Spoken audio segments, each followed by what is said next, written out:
We're going to look at a few ways of finding the change from 50 cent when we buy this hat that costs 27 cent. Now we already know two ways of doing this using our 100 square. So let's look at those first.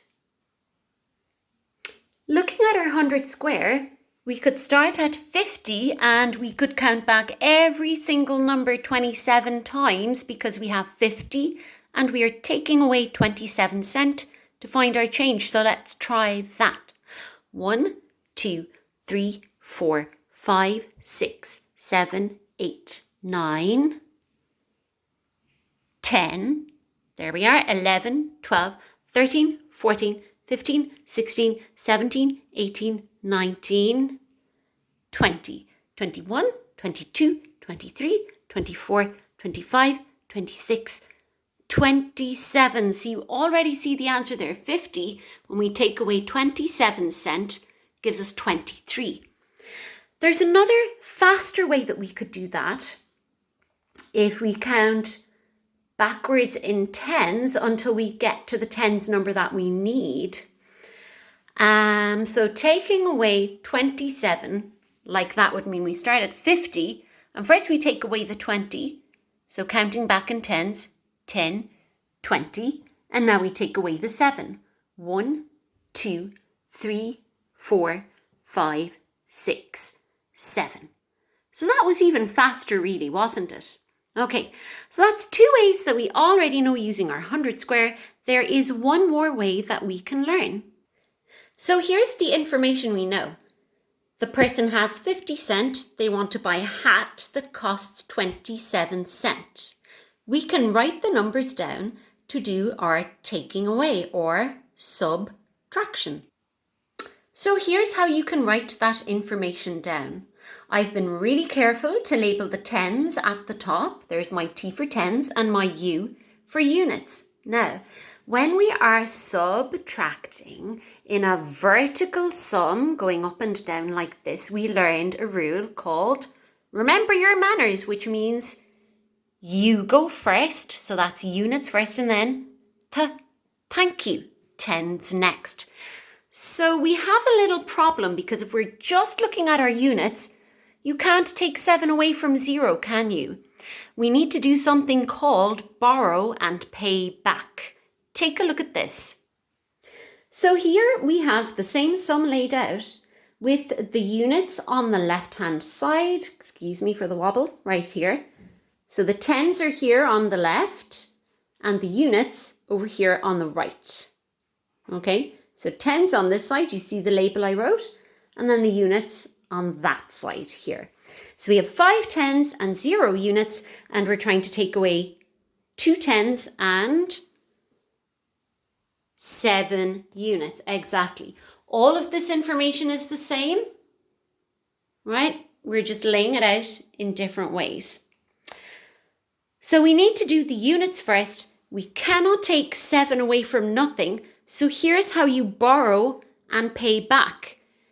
You really and truly are just going to borrow. There, borrowed my 10 units. Now I have 4 bundles of 10 here and 10 here. So if we have 10 units now, we can think about taking away the 7. Okay, these are the 7 units we needed to take away, like over here. 7 units. Now I am no longer taking it away from 0. I'm taking it away from 1 bundle of 10. So let me change that. Okay, here's how I change that. I borrowed a bundle of 10, so the 5 became 4. I have 4 tens. 1, 2, 3, 4. The 10 that I borrowed were moved to the unit side. Remember that?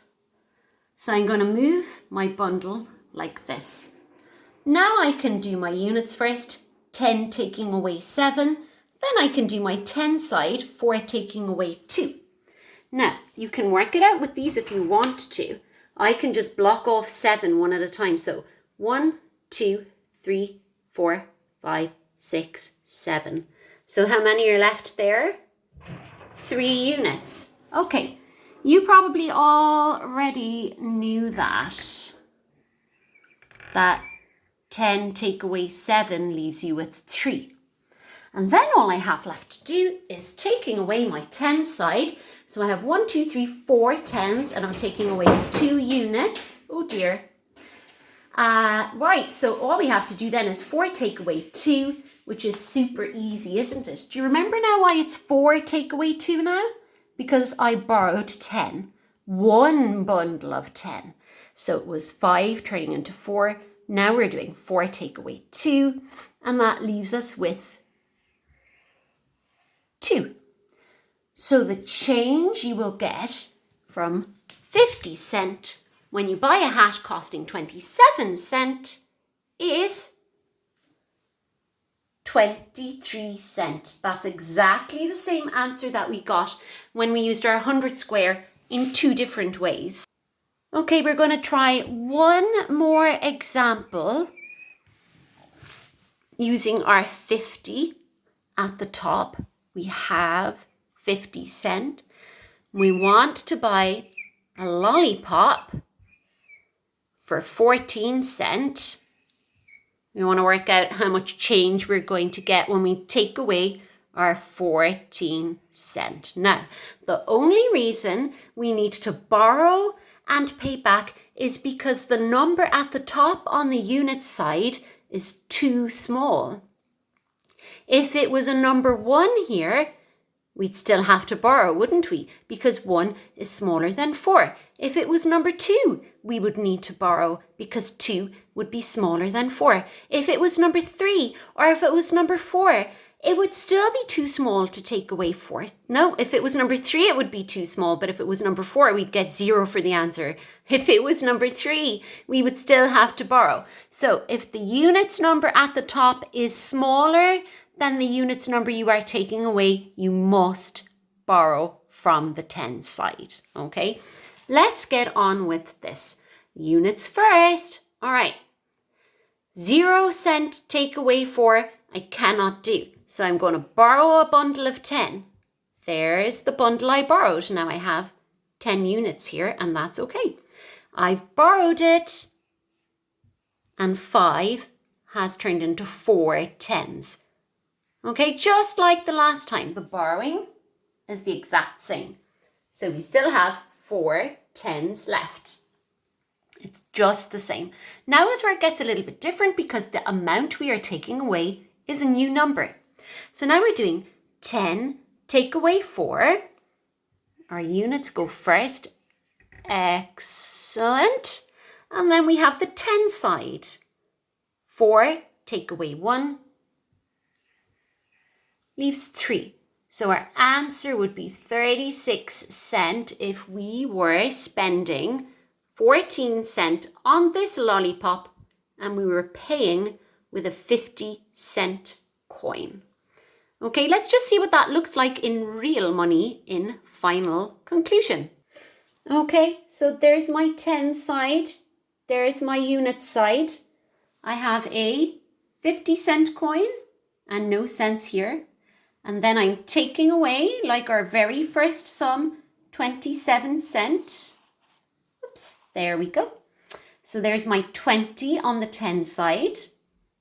2 tens that we are taking away from 5 tens.